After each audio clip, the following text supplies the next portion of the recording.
اعوذ باللہ من الشیطان الرجیم بسم اللہ الرحمن الرحیم اللہم صلی علی محمد وآل محمد وعجل فرج. حروف تنبیہ حروفی ہستند کہ برائے بیدار کردن و آگاہ ساختن مخاطب بیکار بھی روان.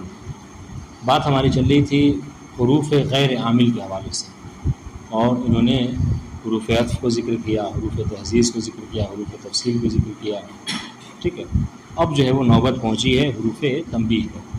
ٹھیک ہے، حروف یاد رکھیے گا، حروف تنبیہ کسے کہتے ہیں؟ حروف تنبیہ وہ حروف ہیں کہ جو مخاطب کو متوجہ کرنے کے لیے، ٹھیک ہے، تنبیہ کرنے کے لیے، ٹھیک ہے، اس کو بیدار کرنے کے لیے استعمال ہوتے ہیں. یعنی وہ غافل ہے تو اس کو غفلت سے بیدار کرتے ہیں. سمجھ رہے ہیں؟ اس کے لیے جو حروف استعمال کیے جاتے ہیں وہ حروف تنبیہ ہوا کرتے ہیں. اچھا، اب دیکھیے یہ جہاں تک ایک الگ سے بات جو درس میں نہیں ہے، حروف تنبیہ یعنی تنبیہ کرنے کے لیے آتے ہیں، بیدار کرنے کے لیے، آگاہ کرنے کے لیے استعمال ہوتے ہیں. ٹھیک ہے، تاکہ سامنے والا مخاطب جو غافل نہ رہے. غور کیجیے گا، تاکہ مخاطب غافل نہ ہو. اور کسی چیز کے اوپر تنبیہ کب کی جاتی ہے؟ جب کوئی بات بہت امپورٹنٹ ہو، بہت اہم ہو، ہے نہیں؟ تب یہ متکلم سمجھتا ہے کہ یہ بات جو میں کہہ رہا ہوں وہ سامنے والے سے فوت نہ کر جائے، وہ اسے بھول نہ جائے، وہ اسے انسنی نہ کر دے. اس لیے کیا کہا جاتا ہے؟ تنبیہ. عام طور سے آپ نے دیکھا ہوگا کتابوں میں سارا مطلب ذکر کر کے آخر میں کیا کہتے ہیں؟ تنبیہ، یا اسی کو تذکر بھی کہتے ہیں، بعض عبارتوں میں کو تذکر. یہ کیوں ہوتا ہے؟ تاکہ یہ مطلب دقیق ہوتا ہے اور یہ بات آپ کے ذہن سے نہ نکل پائے. واضح، جس کے لیے ہم عربی میں کہتے ہیں نوٹ. آپ جیسے اردو میں اگر آپ پہلے تو اس کو کیا کہتے ہیں؟ نوٹ لکھتے ہیں. واضح، تو ایسے ہی یہ تنبیہ.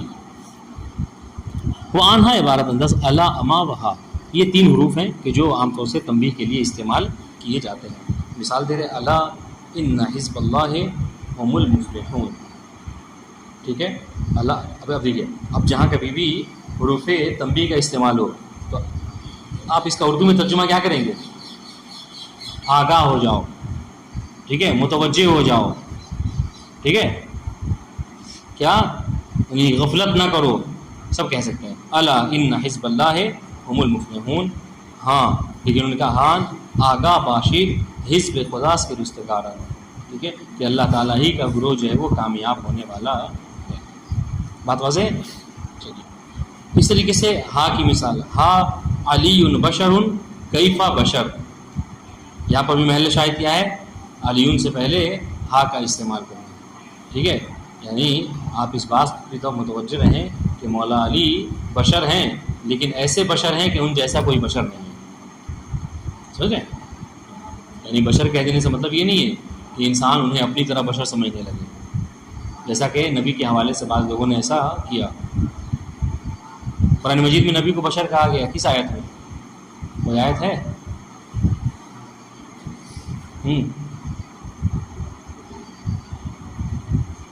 جس کی بیس پہ بڑے زور و شور سے مسلمان کہتے ہیں کہ نبی ہم جیسے، بلکہ یہی نہیں کہ ہم جیسے بشر ہیں، بلکہ وہ تو کہتے ہیں وہ ہمارے بھائی ہیں. کون سی آیت ہے؟ کون بتائے گا؟ سورہ بتا دیجیے، کون سا سورہ ہے؟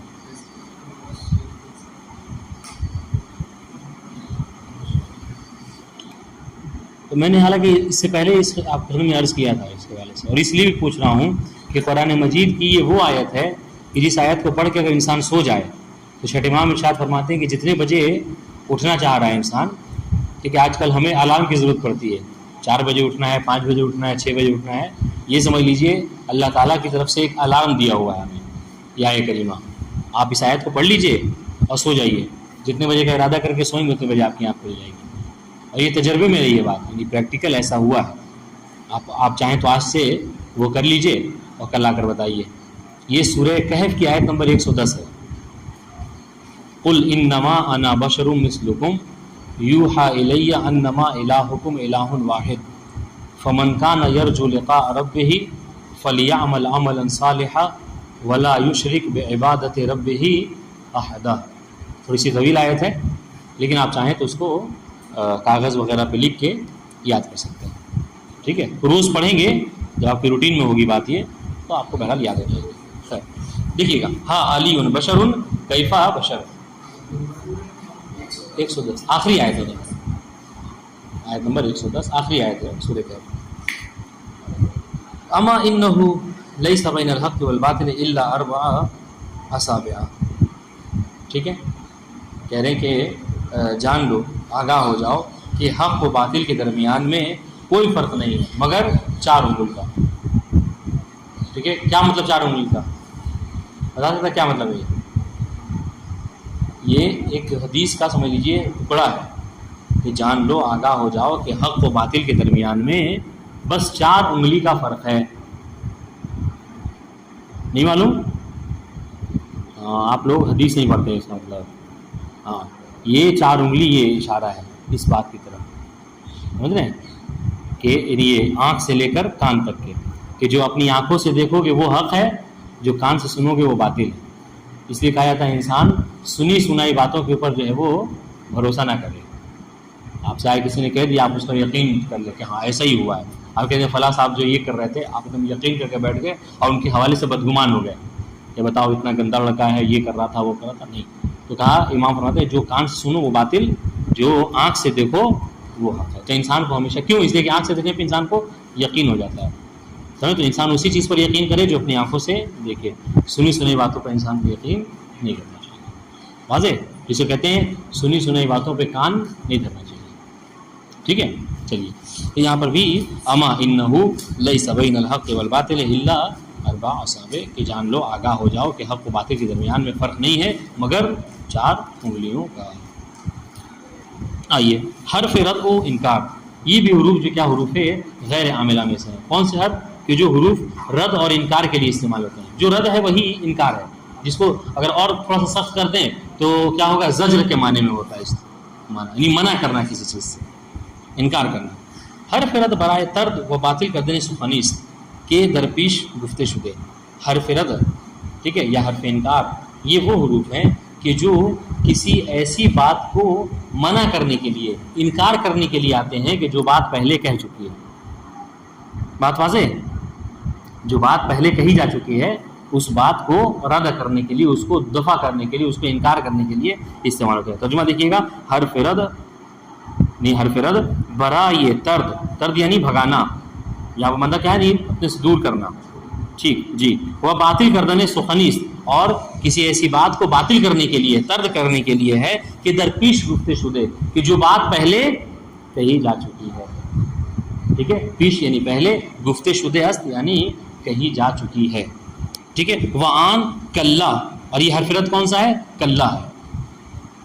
ٹھیک ہے، بے معنی یہ نہ چنی نست، جس کو فارسی میں، جس کو اردو میں اگر کہیے تو فارسی میں کہیں گے نہ چنی نست، یعنی ایسا نہیں ہے. اردو میں کہتے ہیں ہم ایسا نہیں ہے. ٹھیک ہے، یہ باشا اس کا معنی، کلا کا معنی کیا ہے؟ ہم چنین، نہ ہم چنی نست کا معنی ہوتا ہے. واضح انشاءاللہ. مثال پہ غور کریں گے تو بات زیادہ واضح ہو جائے گی. کہہ رہے رب ارجعونی لعلی اعمل صالحا فیما ترکت. ٹھیک ہے، کلا انہا کلمۃ ہوا قائلھا، محل شاہد کیا ہے؟ کلا. ٹھیک ہے، دیکھیے اس کا ترجمہ سمجھیے کیا ہے. یہ کہہ رہے ہیں یہ جو کفار ہیں، ٹھیک ہے، قیامت کے دن جب ان کا حساب و کتاب ہوگا، ٹھیک ہے، اور بارگاہ پروردگار میں کھڑے ہوں گے تو کیا کہیں گے؟ سنیے گا، کیا کہیں گے؟ رب ارجعونی، پروردگار ہمیں دنیا میں واپس پلٹا دے، ہمیں دنیا میں واپس پلٹا دے. کیوں؟ لعلی اعمل صالحا، تاکہ میں دنیا میں جا کر نیک عمل انجام دے سکوں. ٹھیک ہے، فیما ترک، وہ نیک عمل کے جسے میں چھوڑ چکا تھا، جسے میں نے نہیں کیا، نمازیں نہیں پڑھی، روزہ نہیں رکھا، واجبات کو انجام نہیں دیا. ٹھیک ہے، مجھے واپس بھیج دنیا میں تاکہ جا کر پھر سے وہ اعمال کر کے آؤں، اب میرا حساب کتاب ہو. جیسے بعض لوگ کرتے ہیں، امتحان میں اچھا نمبر نہیں آیا تو آگے کیا کہتے ہیں کمرے میں کہ حضور دوبارہ امتحان لے لیجیے. سمجھ رہے ہیں؟ تو کیا کہا کہ پروردگار مجھے دنیا میں، رب ارجعونی یعنی مجھے، اس میں ارجعونی یا حذف یہاں پر، رب ارجعونی، پروردگار مجھے دنیا میں واپس پلٹا دے. ٹھیک ہے، لعلی اعمل صالحا فیما ترکت، تاکہ میں نے جو نیک عمل چھوڑ رکھا ہے اسے انجام دے دوں. سنیے گا، یہ دیکھیے کیا اب یہ جو جملہ کہا، کلا، ہرگز نہیں، انہا کلمۃ ہوا قائلھا، یہ بس ان کی زبانی جمع خرچ ہے. پروردگار فرما رہا ہے. یعنی کیا مطلب؟ یعنی گویا کہ پروردگار کہہ رہا ہے کہ اگر ان کو دنیا میں واپس بھیجیں تو پھر آ کر وہ وہی عمل انجام دیں گے جو پہلے کیا. سمجھ رہے ہیں؟ یہ ہاں کلا ہرگز نہیں. یہ جو اس سے پہلے وہ کہہ رہے تھے نا کہ دنیا میں جائیں گے تو جانے کے بعد نیک عمل انجام دیں گے جو چھوڑ چکے تھے، نہیں ہرگز نہیں، وہ ایسا نہیں کریں گے. انہا کلمۃ ہوا قائلها، یہ تو بس ایک کلمہ ہے، ایک بات ہے، ٹھیک ہے، کہ جو اپنی منہ سے نکال رہے ہیں، ایسا یہ کچھ کرنے والے نہیں. ٹھیک ہے، بات سمجھ میں آئی؟ تو اب یہاں پر کیا دیکھیے محل شاہد کلّا نے کیا کیا؟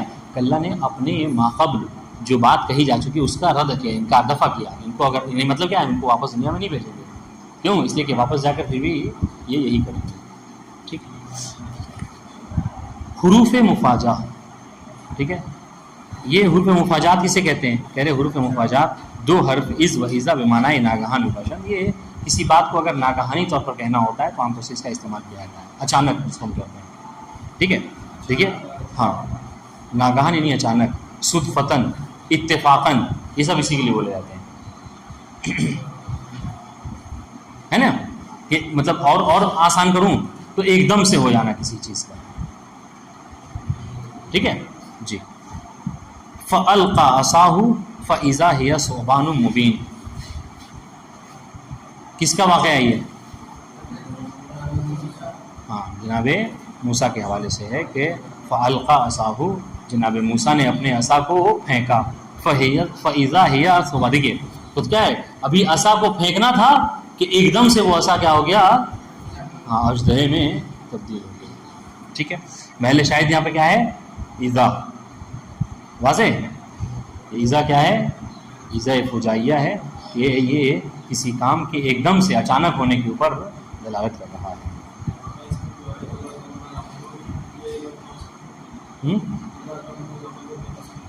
یہ تو ظرف والا ہے اصل. اور یہ آپ کو پڑھتے پڑھتے سمجھ لیں، ترجمے سے سمجھ میں آئے گا، جب پریکٹس ہو جائے گی تب سمجھ آئے گا. حروف تعریف غور کیجیے گا، وہ حروف کے جو تعریف کے لیے یعنی کسی نکرہ کو معرفہ بنانے کے لیے استعمال ہوتے ہیں، اور اس کا ذکر یعنی یہ صاحب ذکر ہیں، ہمیشہ ان کا ذکر ہمارے درمیان آتا رہا ہے. حرف تعریف کے برسر اسم نکرے جہت معرفہ کردن آن میں آیا. یعنی کہ حرف تعریف وہ ہیں کہ جو اسم نکرہ کے شروع میں اس کے شروع میں آتے ہیں. ٹھیک ہے، سر اسم نکرہ یعنی اسم نکرہ کے شروع میں آتے ہیں. ٹھیک ہے، کس لیے؟ جہت معرفہ کردن آن، اس کو نکرہ کو معرفہ بنانے کے لیے، نکرہ کو معرفہ کرنے کے لیے آتے ہیں. میاں نہیں آتا ہے. الف و لام مباشر، اور یہ حرف تعریف کیا ہیں؟ دو. ٹھیک ہے، الف و لام، جن کو الف لام تعریف کہا جاتا ہے. الف و لام تعریف گاہی برائے عہد ذکری و گاہی عہد ذہنی و گاہ عہد حضوری میں آئے. اور سنیے گا، یہ بہت امپورٹنٹ ہے کہ یہ الف لام جو ہے، جو الف لام تعریف ہے، اس کی 3 قسمیں ہیں. الف لام تعریف کی 3 قسمیں. ایک پہلی قسم کیا ہے؟ عہد ذکری، دوسری قسم عہد ذہنی، اور تیسری قسم عہد حضوری. مارکر ہے نہیں ہے؟ دیکھوں گا سب.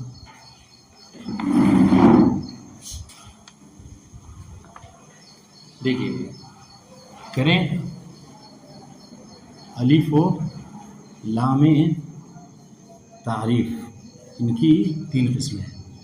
ٹھیک ہے، عہد ذکری، عہد ذہنی، عہد بڑھا لیجیے.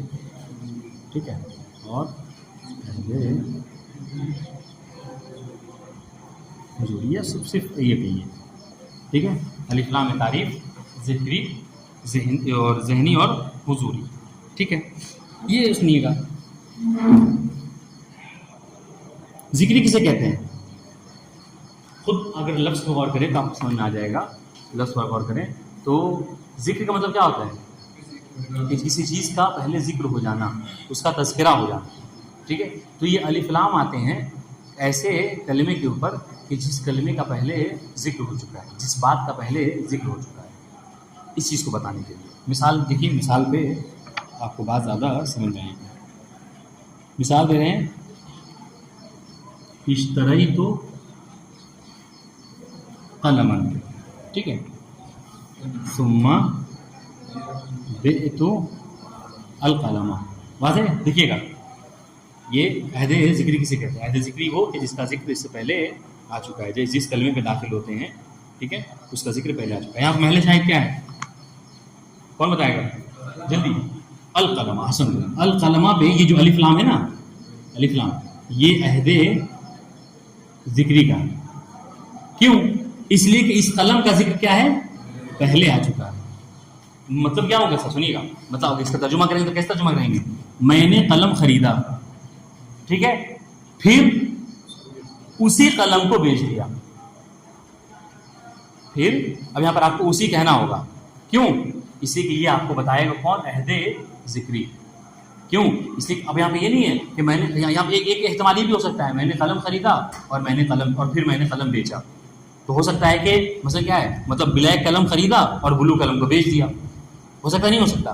ہو سکتا ہے. لیکن اگر آپ نے یہ کہا اشتریت قلما ثم بعت القلم، پھر یہ قلم کے اوپر الف لام کو داخل کیا ہے، تو مطلب کیا ہے؟ یعنی آپ نے اور کسی اور قلم کو نہیں بیچا، بلکہ اسی قلم کو بیچا ہے کہ جس کا ذکر پہلے ہو چکا ہے. مطلب کیا ہے؟ مطلب کہ جس قلم کو خریدا تھا اسی قلم کو بیچا. اسے کیا کہتے ہیں؟ عہد ذکری. بات واضح ہوئی؟ ہاں ٹھیک. عہد ذہنی. عہد ذہنی کسے کہتے ہیں؟ عہد ذہنی کہا جاتا ہے، سنیے گا، عہد ذہنی کہتے ہیں کہ ہمارے اور آپ کے درمیان میں کسی مسئلے کے اوپر کوئی بات ہوئی، ٹھیک ہے، اور مثال کے طور پر ابھی جیسے مونس یہاں غائب ہے، ٹھیک ہے، مونس کے حوالے سے ہم نے کوئی بات کی، پھر بعد میں ہم نے کیا کہا؟ سنیے گا، پھر ہم نے کہا کہ اسے بلا لے آؤ.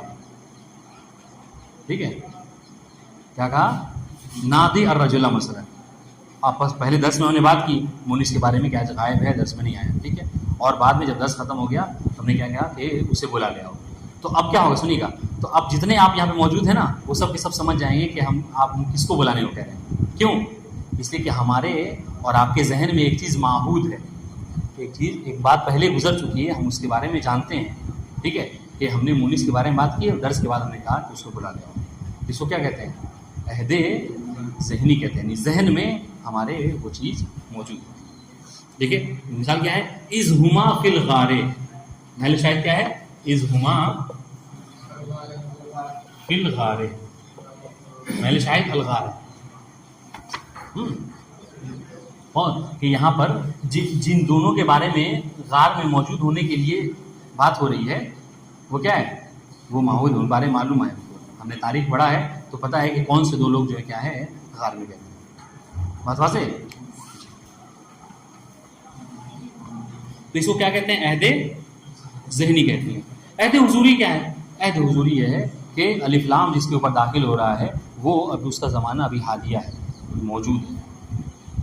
ٹھیک ہے، آپ کہتے ہیں الیوم اکملت لکم دینکم. الیوم اکملت لکم دینکم. یہاں محل شاہد کیا ہے؟ الیوم، یعنی آج کے لیے، یہ دن حاضر ہے، جو یہ دن حاضر ہے، یعنی غدیر والا دن، آج کے دن ہم نے کیا کیا ہے؟ تمہارے لیے دین کو کامل کیا ہے اور نعمتوں کو تمام کیا ہے. بات واضح ہے؟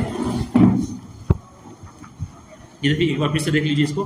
حرف تعریف کے برسر اسم نکرے جہت معرفہ کا درمیان میں آیت. حرف تعریف وہ کہ جو اسم نکرہ کے شروع میں آتا ہے تاکہ اس کو معرفہ کر دے، ٹھیک ہے، اس کو معرفہ بنانے کے لیے. اور اگر لفظی ترجمہ کرے تو اس طریقے سے کریں گے، حرف تعریف کے برسر اسم نکرے جو اسم نکرہ کے شروع میں کس لیے آتا ہے؟ معرفہ کا درمیان میں آتا ہے، اس کو معرفہ بنانے کے لیے آتا ہے. الف و لام مباشرہ. اور یہ حرف تعریف کون ہے؟ الف اور لام ہے. الف و لام تعریف، الف و لام تعریف، الف و لام تعریف یہ کیا ہے؟ گاہی برائے عہد ذکری. یہ کبھی کبھی جو کیا ہے کہ عہد ذکری کے لیے ہے، اور کبھی عہد ذہنی کے لیے ہے، اور کبھی عہد حضوری کے لیے. مثال دے رہے ہیں اشتریت قلما ثم بعت القلم. یہ مثال کس کی ہے؟ عہد ذکری کی. یہ ہم نے آپ کو بتایا تھا، جس کو کہتے ہیں اصطلاح میں لفظ نشر مرتب. آپ مطلب جو ترتیب وار ذکر کر چکے ہیں، مثال بھی اسی کے ساتھ حوالے سے دیجیے. تو پہلی مثال پہلے والے کے حوالے سے، دوسری مثال اذ ہما فی الغار، کس کی مثال ہے یہ؟ عہد ذہنی کی. اور تیسری مثال عہد حضوری کی، الیوم اکملت لکم دینکم. السلام علیکم ورحمۃ اللہ وبرکاتہ. کوئی سوال ہے؟